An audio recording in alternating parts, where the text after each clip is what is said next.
Thanks my dear friends and my student. मित्रों, जैसा कि आप जानते हो, मैंने पिछले कई वीडियो में लगातार रिसर्च पर फोकस करता रहा। जटिल से जटिल बिंदुओं की मैंने समीक्षा किया और बारीक से बारीक तथ्यों को आपको अवगत कराता रहा। कैसे प्रश्न बनते हैं, कैसे पुटअप होते हैं और कैसे आपको टैकल करना है, ये सारी चीज़ों से हमने आपको परिचित कराया है। उसी कड़ी में आगे बढ़ते हुए आज हम सिंपोजियम पर चर्चा करेंगे, जिसको हम परिसंवाद कहते हैं। तो मित्रों, शोध में कभी कभी जो 5 क्वेश्चन बनते हैं, कभी कभी 7-8 क्वेश्चन हो जाते हैं, 7-7 क्वेश्चन तक पूछ लेते हैं रिसर्च में। तो चूंकि आप जानते हो पूरे 10 यूनिट में से 5 units every 5 question every unit से पूछे जाते हैं, तो टोटल 50 क्वेश्चन बनते हैं। इसमें कोई ऑप्शन नहीं रहता, टोटल आपको करना होता है। अब उसमें हर यूनिट से 5 क्वेश्चन रहते हैं। लेकिन मित्रों, कभी कभी आप देखते होंगे पेपर में कि यह जो मानक है, जो स्केल है, इसमें कुछ डेविएशन आ जाता है, विचलन आ जाता है। कहीं 7-8 क्वेश्चन हो जाते हैं, किसी में 3 क्वेश्चन हो जाते हैं। तो इसलिए रिसर्च में क्वेश्चन के बढ़ने की संभावना प्रबल होती है। उसी को ध्यान में रखते हुए मैंने शोध पर ज़्यादा केंद्रित किया है टॉपिक को, ताकि उसके किसी पक्ष से प्रश्न आए तो आपका आंसर गलत नहीं होना चाहिए। उसी कड़ी में हम आपको सिंपोजियम की तरफ ले चल रहे हैं। मित्रों, नाम है, लिखा है सिंपोजियम, परिसंवाद। अगर इसी शब्द को, परिसंवाद को ही अगर हम तोड़ दें तो आप देख रहे हो परि और संवाद 2 शब्द हो जाते हैं। मित्रों, यहां अगर आप तोड़ दीजिए, परिसंवाद को अगर हम शाब्दिक व्युत्पत्ति के रूप में देखें तो परिधन संवाद।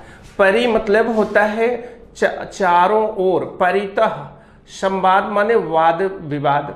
तो वाद विवाद अर्थात किसी विषय के सभी पक्षों पर वाद चलने वाला जो विचार विमर्श है, वही हमारा परिसंवाद कहलाता है। तो शाब्दिक व्युत्पत्ति के आधार पर अगर हम सिंपोजियम को देखें तो सीधे सीधे वाद संवाद की ओर धारणा केंद्रित होती है, क्योंकि परिधन संवाद, संवाद मतलब होता है वाद विवाद, विचार विमर्श, परि मतलब होता है चारों ओर, परितः जिसको आप कहते हैं। कहने का मतलब होता है विषय के परितः, विषय के सभी पक्षों की ओर जो विचार विमर्श किया जाता है, उसे हम परिसंवाद कहते हैं। इसे इंग्लिश में हम लोग सिंपोजियम कहते हैं। तो सिंपोजियम यह एक, आप कह सकते हैं, रिसर्च टॉपिक के अंतर्गत यह एक प्रकार की कला विकसित करने की अवधारणा होती है, जिसको अगर मैं देखूं तो जो रिसर्चर होता है, जो अभ्यर्थी होते हैं, उनमें समस्या के सभी पक्षों पर गंभीर विचार विमर्श करने की क्षमता का विकास किया जाता है। तो मेरे कहने का मतलब, परि का तात्पर्य होता है परितः, चारों ओर, संवाद का मतलब होता है वाद संवाद। इसका तात्पर्य हो गया समस्या के परितः वाद संवाद स्थापित करना, समस्या के परितः सभी पक्षों पर वाद विवाद करना, जिससे अभ्यर्थी, शोधार्थी समस्या के सभी पक्षों को जान सके। तो मेरे कहने का मतलब हो गया कि ये जो परिसंवाद है, यह प्रायः एक प्रकार का वाद विवाद है, एक प्रकार का विचार विमर्श है, जो 2 या 2 से अधिक व्यक्तियों के बीच में होता है। तो मित्रों, पहला पॉइंट आपको तैयार हो गया कि सिंपोजियम क्या है। सिंपोजियम किसी भी समस्या के परितः वाद विवाद करने की प्रक्रिया है, वाद संवाद स्थापित करने की प्रक्रिया है, जो 2 या 2 से अधिक व्यक्तियों के बीच में ही संभव होता है। मेरे कहने का मतलब है, इसका जो नेचर है बिल्कुल कुमुलेटिव नेचर होता है, बिल्कुल समूह परक नेचर होता है। तो जैसे हम लोग समूह में ग्रुप डिस्कशन करते हैं, तो मित्रों उसी प्रकार का एक साइंटिफिक, एक बिल्कुल साइकोलॉजिकल, लॉजिकल कॉन्सेप्ट सिंपोजियम माना जाता है। तो कहने का तात्पर्य हो गया कि जब हम 2 या 2 से अधिक व्यक्तियों के बीच किसी विषय पर वाद संवाद स्थापित करते हैं अर्थपूर्ण विवेचना करते हैं, समीक्षा करते हैं, विश्लेषण करते हैं, गवेषणा करते हैं, अन्वेषण करते हैं, तो वो सारी चीजें क्या कहलाती हैं? वाद संवाद कहलाती हैं। अर्थात जिसको हम परिसंवाद कहते हैं, सिंपोजियम कहलाते हैं। तो मित्रों, एक चीज तो आपको कंफर्म हो गया कि सिंपोजियम जिसे हम परिसंवाद कहते हैं, परिसंवाद दो शब्दों से मिलकर बना है, परिधन संवाद। परि का मतलब होता है परितः, अर्थात चारों ओर, उसके सभी पक्षों की ओर। परि का अर्थ हो जाता है मित्रों परितः। संवाद का मतलब होता है वाद विवाद। इसका मतलब हो गया समस्या के परितः वाद संवाद, अर्थात किसी भी समस्या के सभी पक्षों पर गंभीर विचार विमर्श, वाद संवाद, विचारों का आदान प्रदान, यही परिसंवाद कहलाता है। कन्फर्म हो गया। अब इसमें एक शाब्दिक, एक आप कह सकते हैं जो सिंपोजियम है, इसका एक लाक्षणिक अर्थ भी होता है। सिंपोजियम को जिस समय डेवलप किया गया था तो वह लाक्षणिक अर्थ में डेवलप हुआ था, जिसको हम कहते हैं बौद्धिक मनोरंजन। वास्तव में सिंपोजियम का जो लाक्षणिक अर्थ है, शाब्दिक अर्थ भी उसको हम बोलते हैं, वह है बौद्धिक मनोरंजन। अर्थात यह जो सिंपोजियम है, यह वास्तव में जो प्लेटो जैसा विचारक जब इसको लेकर के आता है तो वह बौद्धिक मनोरंजन के कॉन्सेप्ट में ही लेकर के आता है। ग्रीक इरा में, यूनानी कल्चर में सिंपोजियम एक प्रकार के मानसिक पिपासा को शांत करने का मेथड था। किसी भी विषय पर जो आप कह सकते हैं ज्ञान प्राप्त करने की जो एक प्यास लगी रहती है, जो मानसिक बौद्धिक एक प्रकार का अभ्यास होता है, जिससे बौद्धिक मनोरंजन होता है, उसकी पूर्ति करने का एक उपकरण के रूप में डेवलप हुआ था। तो इसीलिए कहा जाता है कि परिसंवाद का अर्थ, शाब्दिक अर्थ है बौद्धिक मनोरंजन। इसको भी अगर कभी पेपर में पूछ ले तो मित्रों आप सावधान रहिएगा कि परिसंवाद एक प्रकार का बौद्धिक मनोरंजन है। इसके आदि प्रयोगकर्ता प्लेटो हैं। प्लेटो पहला विचारक है मित्रों जिन्होंने सिंपोजियम जैसी संकल्पना को सर्वप्रथम प्रयोग लिया। कहने का तात्पर्य हो गया कि प्रयोग, सिंपोजियम को प्रयोग में लाने वाला पहला विचारक प्लेटो है। और आप देख रहे हो, इसलिए मैंने लिखा है आदि प्रवर्तक प्लेटो। और परिसंवाद का जो एक लाक्षणिक अर्थ होता है, जिसको हम लोग प्राय किताबों में देखते हैं लिखा रहता है शाब्दिक अर्थ, वह है बौद्धिक मनोरंजन। क्योंकि मित्रों जब यह शुरू में आया था, जब यह आप कह सकते हैं विद्वानों के बीच में मानसिक चिंतन के क्षितिज पर अवतरित हुआ था, एक प्रकार का रूप ग्रहण किया था, तो मानसिक ज्ञान की जो पिपासा है, जो प्यास है, उसको शांत करने के लिए, बौद्धिक मनोरंजन के लिए इसका प्रयोग हुआ था। और इसमें विचारों का जम करके आदान प्रदान होता है। तो आप कह सकते हैं कि परिसंवाद का शाब्दिक लाक्षणिक अर्थ बौद्धिक मनोरंजन है। और यह जो परिसंवाद है, अगर हम शाब्दिक व्युत्पत्ति पर चले जाएं, अगर इसको तोड़ करके हम देखें तो परि मतलब परितः, अर्थात चारों ओर, और संवाद माने वाद संवाद स्थापित करना, अर्थात समस्या के विषय के सभी पक्षों पर सार्थक वाद संवाद, वाद विवाद स्थापित करना, जिससे अभ्यर्थियों को, शोधार्थियों को विशेषज्ञता का लाभ मिल सके, उनके ज्ञान का संवर्धन हो सके, उनमें विभिन्न प्रकार के मूल्यों का विकास हो सके, समीक्षात्मक दृष्टिकोण का विकास हो सके। इसीलिए सिंपोजियम को की संकल्पना हमारे रिसर्च के कॉन्सेप्ट में डेवलप की गई है। फिर उसके बाद आपको देखना है, तो यहाँ आप देख चुके हैं कि दो या दो से अधिक व्यक्तियों के बीच किसी भी विषय पर वाद संवाद जो है, यह परिसंवाद कहलाता है। ध्यान रखिएगा मित्रों, एक चीज और आपको ध्यान देना है। जैसे बहुत सारे ऐसे अभ्यर्थी होते हैं, शोधार्थी होते हैं, तमाम ऐसे हमारे स्कॉलर होते हैं जो ग्रुप में, समूह में अपने विचारों के आदान प्रदान करने में झेप खा जाते हैं, हिचक जाते हैं। सार्थक शब्द शैली, गरिमापूर्ण, या आप कह सकते हैं एक प्रकार से बिल्कुल शोधात्मक सूक्ष्म प्रकृति के जो शब्दावलियां होती हैं, अन्वेषणात्मक प्रकृति की जो शब्दावलियां होती हैं, उसको ये प्रयोग करने में समूह में प्रायः अक्षम टाइप के होते हैं, या आप कह सकते हो कि उनको प्रस्तुत करने में समस्या आने लगती है। इसीलिए ये जो परिसंवाद कॉन्सेप्ट है, परिसंवाद की जो संकल्पना है, इसमें किया क्या जाता है, आप देख रहे हो सामूहिक स्थिति में व्यक्ति को अपने विचारों के आदान प्रदान, व्यक्ति को अपने विचारों को प्रकट करने, समीक्षा करने, विश्लेषण करने की क्षमता का विकास किया जाता है।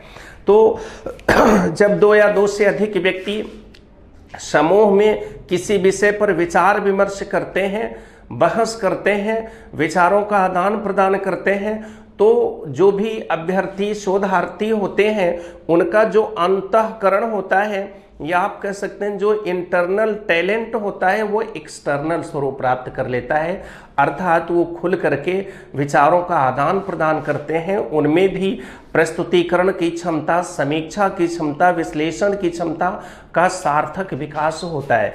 इसलिए मित्रों, आप देख रहे हो यहाँ लिखा हुआ है कि परिसंवाद में सामूहिक स्थिति में व्यक्ति के विचारों का आदान प्रदान करने की क्षमता का विकास होता है।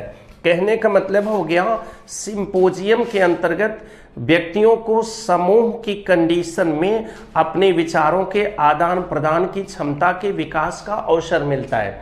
फिर आप देख रहे हो कि यह सामूहिक निर्णय लेने की सर्वोत्तम तकनीक है। मित्रों, अगर कभी पेपर में पूछ लिया जाए कि सामूहिक निर्णय लेने की सर्वोत्तम तकनीक कौन है जिसमें कि अधिकांश लोग निर्णय का समर्थन करते हैं, तो मित्रों वह सिंपोजियम है, जिसमें सामूहिक निर्णय अगर लिया जाता है तो प्रायः अधिकांश जो पार्टिसिपेंट्स होते हैं, जो आप कह सकते हैं सहभागी होते हैं, वो उसका समर्थन करते हैं। तो अगर कभी पेपर में आ जाता है कि शोध की प्रक्रिया में सामूहिक निष्कर्ष निकालने या सामूहिक निर्णय लेने की सर्वोत्तम तकनीक कौन है, तो सामूहिक निर्णय लेने की सर्वोत्तम तकनीक परिसंवाद है, सिंपोजियम है, जिसमें प्रायः अधिकांश जो भाग लेने वाले लोग होते हैं वे निर्णय के पक्ष में ही मतदान करते हैं। कहने का मतलब जितने पार्टिसिपेंट्स होते हैं, जितने सहभागी होते हैं, वे निर्णय का समर्थन करते हैं, क्योंकि इसमें परिमाने चारों तरफ संवाद मीन्स वाद विवाद स्थापित करना, क्योंकि इसमें समस्या के सभी पक्षों पर गंभीरता पूर्वक विश्लेषण किया जाता है, विचारों का आदान प्रदान किया जाता है, स्वतंत्र उन्मुक्त चिंतन के रूप में विचारों को प्ले किया जाता है। इसीलिए जब हम कोई निर्णय इसमें लेते हैं, सामूहिक रूप से निर्णय लेते हैं, तो अधिकांश लोग निर्णय के पक्ष में ही मतदान करते हैं, अर्थात निर्णय का समर्थन करते हैं। तो अगर कभी पेपर में आता है कि सामूहिक रूप से निर्णय लेने की सर्वोत्तम तकनीक कौन है, तो हम लोग सिंपोजियम को ट्रिक लगाते हैं, अर्थात परिसंवाद को ट्रिक लगाते हैं। फिर उसके बाद एक चीज और है कि हम लोग, मैंने अभी जस्ट पहले समझाया भी है, परिसंवाद का प्रयोग क्यों करते हैं। हम देखते हैं कि जो हमारे शोधार्थी हैं, जो हमारे अभ्यर्थी हैं, उन्हें समस्या के सभी पक्षों का ज्ञान हो सके और उनमें विभिन्न मूल्यों क्षमता का विकास हो सके, इसीलिए हम लोग परिसंवाद का प्रयोग करते हैं। तो परिसंवाद के माध्यम से समस्या के सभी पक्षों को स्पष्ट रूप से समझने में सफलता प्राप्त होती है। तो कहने का तात्पर्य हो गया कि जब हम लोग परिसंवाद स्थापित करते हैं, अर्थात विशेषज्ञ लोग अपने विचारों का आदान प्रदान करते हैं और जो सहभागी होते हैं वो भी विचारों को प्ले करते हैं, तो इसमें समस्या के विभिन्न पक्षों को क्रमवार समझने में सहजता, सुगमता आती है, जिससे शोधार्थी अभ्यर्थी को समस्या का वास्तविक ज्ञान हो पाता है और वह जो है अपने शोध प्रक्रिया के अंतर्गत सार्थक रूप से निष्कर्ष निकालने में सक्षम हो जाता है। तो इस तरह से आप देख रहे हो कि सिंपोजियम के अंतर्गत किसी भी समस्या के सभी पक्षों को स्पष्ट रूप से समझने की प्रवृत्ति का विकास किया जाता है। अब एक चीज और है कि जो सिंपोजियम हम लोग उसमें सेटअप करते हैं, जो परिसंवाद हम स्थापित करते हैं, उसका इनको बेनिफिट क्या मिलता है आप देखते हो। चूंकि उसमें विशेषज्ञ लोग भाग लेते हैं सिंपोजियम में, इसलिए जो शोधार्थी हैं, जो अभ्यर्थी हैं, उन्हें विशेषज्ञों की विशेषज्ञता के लाभ मिलता है। अर्थात आप देख रहे हैं विशेषज्ञता का लाभ प्राप्त होता है क्योंकि जो सदस्य होते हैं वह भी विशेषज्ञ होते हैं, संबंधित समस्या के गहन जानकार होते हैं। इसीलिए सिंपोजियम के अंतर्गत विशेषज्ञता का लाभ भी लोगों को मिलता है। एक चीज और है मित्रों, कभी कभी पेपर में पूछ लिया जाता है कि जो परिसंवाद स्थापित किया जाता है, क्या उसमें जो श्रोता होते हैं, जो अभ्यर्थी होते हैं, शोधार्थी होते हैं, वो विशेषज्ञों की राय मानने के लिए बाध्य होते हैं? नहीं मित्रों, बिल्कुल बाध्य नहीं होते। उनकी स्वतंत्रता बनी रहती है, स्वतंत्र रूप से वो निर्णय लेने में सक्षम हैं, विचारों का आदान प्रदान करने में सक्षम हैं। इसीलिए आप देख रहे हो, मैंने पॉइंट आउट भी किया है कि परिसंवाद के अंत में भी विषय या प्रकरण संबंधी वाद विवाद खुला रहता है, श्रोतागण स्वतंत्र निर्णय ले सकते हैं। यहां मैंने पॉइंट आउट भी किया है कि परिसंवाद में श्रोतागण भी स्वतंत्र रूप से निष्कर्ष ले सकते हैं और इसीलिए वाद विवाद के लिए विषय हमेशा खुला रखा जाता है, उस पर कोई वर्डन नहीं होता किसी प्रकार का। आप कह सकते हैं एक प्रकार का रेस्ट्रिक्शन डेवलप नहीं किया जाता, हमेशा फ्लो में रहता है और ये स्वतंत्र रूप से विचार विमर्श कर सकते हैं, निर्णय ले सकते हैं। अब आया दूसरा एक अगला टॉपिक हम देख रहे हैं, कहता है कि परिसंवाद के कितने प्रकार होते हैं, टाइप्स ऑफ सिंपोजियम इसको हम कहते हैं या फॉर्म ऑफ सिंपोजियम कहते हैं। तो मित्रों ध्यान रखिएगा, सिंपोजियम के दो स्वरूप होते हैं, एक फर्स्ट टाइप होता है, एक सेकंड टाइप होता है। आप देख रहे होंगे कि पहले में जो समन्वयक होता है, समूह समन्वयक होता है, अर्थात जो ग्रुप कोऑर्डिनेटर होता है, वह सभी अभ्यर्थियों को जो भाग ले रहे हैं, शोधार्थियों को विषय उपलब्ध करा देता है और उस पर गहन परिचर्चा करवाता है, अर्थात डिस्कशन कराता है, विचारों का आदान प्रदान करवाता है। तो परिसंवाद का एक स्वरूप है कि उनको विषय दे दिया जाता है और उस पर विचार विमर्श करने के लिए मौका मिलता है और निश्चित समय तक उन पर परिचर्चा करने के लिए कहा जाता है। अर्थात समूह समन्वयक विषय को उपलब्ध कराया और उनको निश्चित समय तक उस पर डिस्कशन करने का अवसर मिलता है, जिससे जो अभ्यर्थी हैं, पार्टिसिपेंट्स हैं, जो शोधार्थी हैं, वह समस्या के बारीक से बारीक पक्षों को आत्मसात करने में सफल हो जाते हैं। इसमें ध्यान रखिएगा, समूह समन्वयक ग्रुप कोऑर्डिनेटर अभ्यर्थियों को, शोधार्थियों को विषय देकर डिस्कशन करा देता है। लेकिन जो सेकंड टाइप होता है मित्रों, ध्यान रखिएगा, इसमें समूह को केस स्टडी एकदम साथ में परिचर्चा न करा करके केस स्टडी की प्रतिलिपि दे दी जाती है और शोधकर्ताओं को 3 से 4 मिनट का समय पढ़ने समझने के लिए दिया जाता है। उसके बाद विषय से संबंधित प्रश्नों पर जो समस्याग्रस्त कंडीशन रहती है उस पर परिचर्चा कराई जाती है, अर्थात प्रश्नों पर बहस होती है, प्रश्नों के उत्तर पूछे जाते हैं, प्रश्नों के सभी पक्षों को स्पष्ट किया जाता है। तो पहले वाले में जो ग्रुप कोऑर्डिनेटर है, समूह समन्वयक है, वह अभ्यर्थियों को, शोधार्थियों को विषय उपलब्ध करा देता है और उन्हें एक निश्चित समय में उस पर परिचर्चा करने की अनुमति दी जाती है। जबकि जो दूसरा कंडीशन होता है, इसमें जो उसमें कोऑर्डिनेटर होते हैं वे केस स्टडी प्रतिलिपि के रूप में, केस स्टडी आप कह सकते हैं एक प्रकार के सिस्टम के रूप में, प्रतिलिपि के रूप में विषय उपलब्ध करा देते हैं और अभ्यर्थियों को, शोधार्थियों को 3 से 4 मिनट का समय उसको रीड करने के लिए दिया जाता है और उसके प्रश्नों पर फिर विचार विमर्श किया जाता है, अर्थात पढ़ने के बाद विषय संबंधी प्रश्नों पर चर्चा की जाती है। तो पहले में बिल्कुल एक प्रकार का ग्रुप डिस्कशन है, जैसे हम कहते हैं कि जो समूह समन्वयक है, फर्स्ट टाइप में समूह समन्वयक ने छात्रों को या अभ्यर्थियों को, शोधार्थियों को बिल्कुल विषय उपलब्ध कराया और एक निश्चित समय में विचार विमर्श करने का अवसर दिया। दूसरे में उसने विषय समूह के रूप में उपलब्ध नहीं कराया, बल्कि केस स्टडी के रूप में अर्थात प्रकरण अध्ययन के रूप में प्रतिलिपि उपलब्ध कराया और प्रतिलिपि को 3 से 4 मिनट के अंतर्गत पढ़ने समझने का अवसर दिया। उसके बाद प्रश्नों पर चर्चा कराई। तो इसमें सेकंड टाइप में मित्रों, बार बार मैं समझा रहा हूं कि सेकंड टाइप में केस स्टडी की प्रतिलिपि दी जाती है, प्रकरण अध्ययन संबंधी प्रतिलिपि दी जाती है, प्रकरण अध्ययन संबंधी एक तालिका दी जाती है, उसको अभ्यर्थी या जो अभी उसमें सहभागी होते हैं उसको रीड करते हैं और उससे संबंधित प्रश्नों पर विचार विमर्श किया जाता है। और इसमें समय 3 से 4 मिनट का समय दिया जाता है।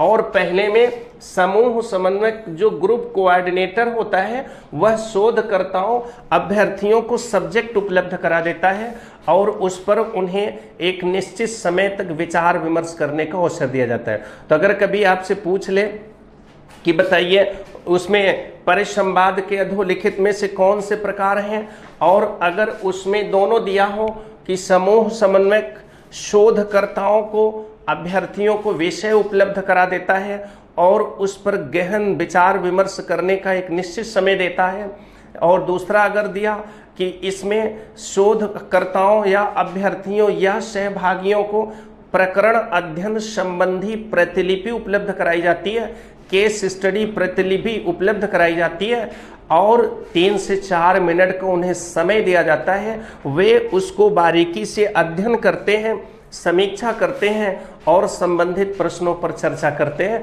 तो इस तरह से मित्रों ये दोनों परिसंवाद के स्वरूप होते हैं। पहले में ग्रुप कोऑर्डिनेटर ने सीधे विषय उपलब्ध करा दिया, इसमें सीधे अभ्यर्थी शोधकर्ताओं को विषय दे दिया और उन पर निश्चित समय तक विचार विमर्श करने पर चर्चा करने को कह देता है। सेकेंड टाइप में वह केस स्टडी प्रतिलिपि दे देता है। मित्रों ध्यान रखना, केस स्टडी प्रतिलिपि दे देता है और उसको पढ़ने के लिए कहता है कि आप इसको रीड करें, समझें और प्रश्नों पर फिर विचार विमर्श करने का अवसर देता है। 3 से 4 मिनट का समय उसमें मिलता है। प्रतिलिपि को लोग रीड करते हैं, समझते हैं और फिर प्रश्नों पर बहस किया जाता है। इस तरह से मित्रों 2 स्वरूप हमारे सामने आए, किसके? परिसंवाद के। तो परिसंवाद के 2 स्वरूप हो गए। एक पहले में ग्रुप कोऑर्डिनेटर ने अभ्यर्थियों को, शोधार्थियों को, भाग लेने वालों को विषय उपलब्ध कराता है, निश्चित समय के अंतर्गत परिचर्चा करने के लिए कह देता है। दूसरे में अभ्यर्थियों को, शोधार्थियों को प्रकरण अध्ययन प्रतिलिपि, केस स्टडी प्रतिलिपि उपलब्ध कराता है और उनको रीड करने के लिए बोलता है। 3 से 4 मिनट का समय देता है। रीड करने, समझने के बाद उनके प्रश्नों पर विचार विमर्श किया जाता है। तो इस तरह से मित्रों हमारे सामने जो परिसंवाद है उसके 2 स्वरूप आ गए, सो हमने क्लियर कर दिया। अब मित्रों कभी कभी विजन पूछ लेता है कि परिसंवाद का विजन क्या है। तो मैंने पहले ही आपको समझा दिया, उद्देश्य पहले से ही मैं बोल दिया कि परि मतलब चारों ओर और संवाद मतलब वाद विवाद स्थापित करना। इसका मतलब हो गया कि समस्या के सभी पक्षों पर विचार विमर्श करना, जिससे अभ्यर्थी, शोधार्थी समस्या के पक्षों को प्रभावी ढंग से समझ सकें और उसके विश्लेषण करने में सफल हो सके। तो पहला हो गया, आप देख रहे हो, शोधकर्ताओं के मध्य सहभागिता परक मूल्य का विकास करना।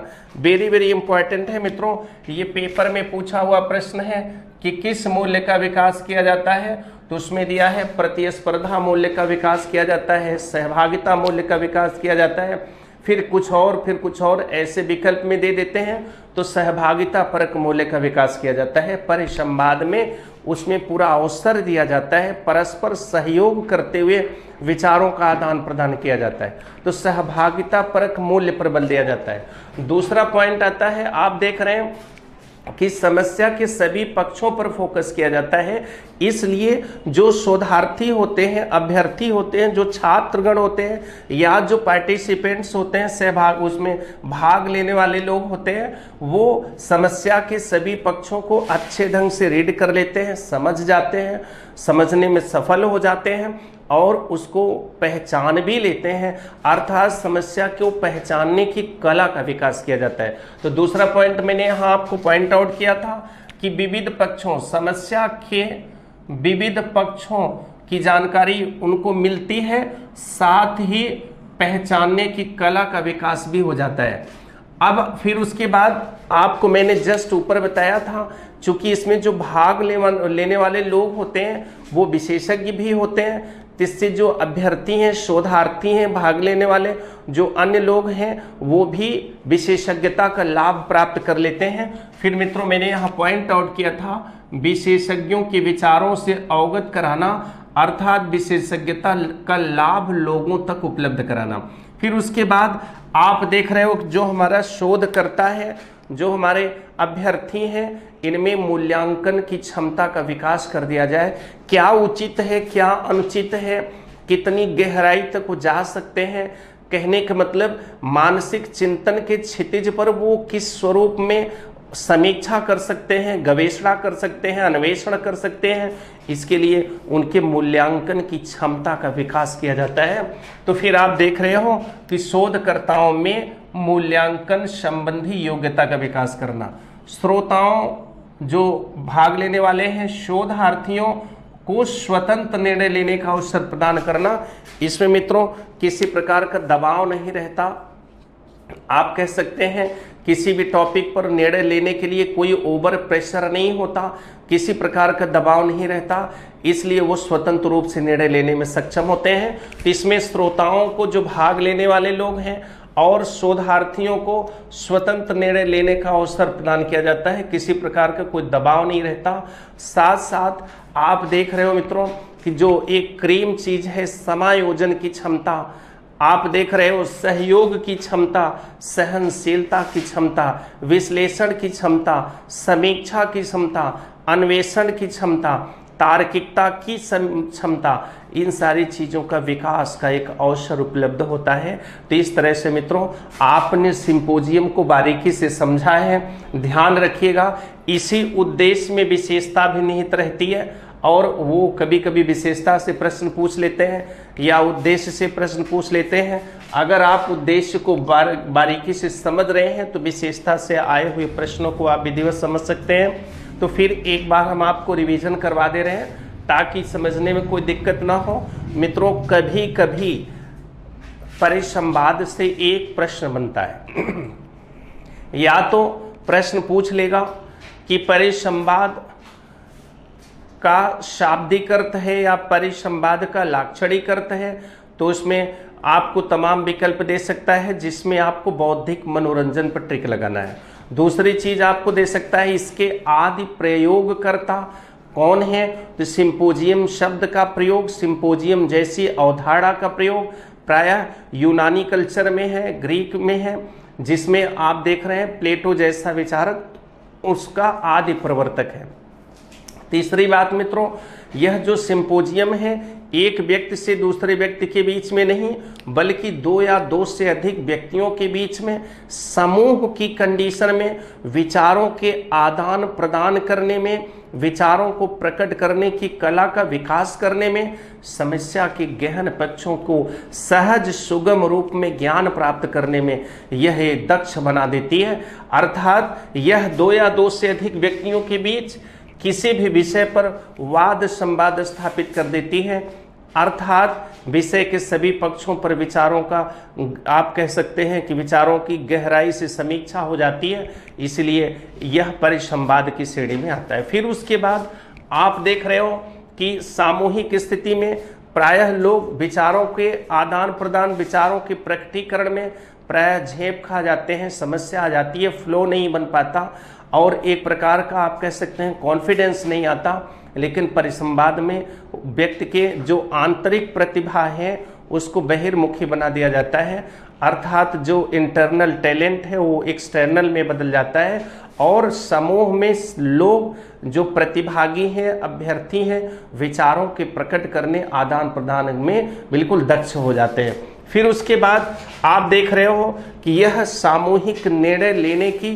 सर्वोत्तम तकनीक मानी जाती है, क्योंकि सामूहिक निर्णय जब लिया जाता है तो प्रायः ऐसा अपेक्षा किया जाता है, ऐसा सोचा जाता है कि अधिकांश लोग उसके निर्णय के पक्ष में हो। तो मित्रों, इसीलिए परिसंवाद को एक सर्वोत्तम तकनीक माना जाता है, क्योंकि इसमें सभी लोग अपने विचारों का आदान प्रदान करते हैं, किसी के ऊपर कोई प्रेशर नहीं होता और स्वतंत्र चिंतन होता है। इसीलिए अधिकांश लोग निर्णय के पक्ष में मतदान करते हैं। इसीलिए कहा जाता है यह जो परिसंवाद है सामूहिक निर्णय लेने की, यह सर्वोत्तम तकनीक होती है। अब उसके बाद इसमें मैंने आपसे बताया कि परिसंवाद में समस्या के सभी पक्षों को समझने में सहजता हो जाती है, विशेषज्ञता का लाभ भी प्रतिभागियों को मिलता है और परिसंवाद वास्तव में प्रकरण संबंधी, विवाद संबंधी सभी पक्षों को लास्ट तक खुला रखता है। अर्थात परिसंवाद की प्रक्रिया में जिस समस्या पर विचार विमर्श किया गया था उस पर कोई बाउंडेशन नहीं होता, उस पर आगे भी स्वतंत्र चिंतन का पूरा स्पेस रहता है ताकि श्रोतागण इस पर स्वतंत्र रूप से निर्णय ले सकें। कोई दबाव, कोई रिस्ट्रिक्शन उस पर नहीं होते। परिसंवाद के दो स्वरूप हैं। एक है जिसमें समूह समन्वयक अभ्यर्थियों को, शोधार्थियों को विषय उपलब्ध करा देता है और वे उस पर विचार विमर्श करते हैं। निश्चित समय में उस पर उन्हें विचार विमर्श परिचर्चा करनी होती है।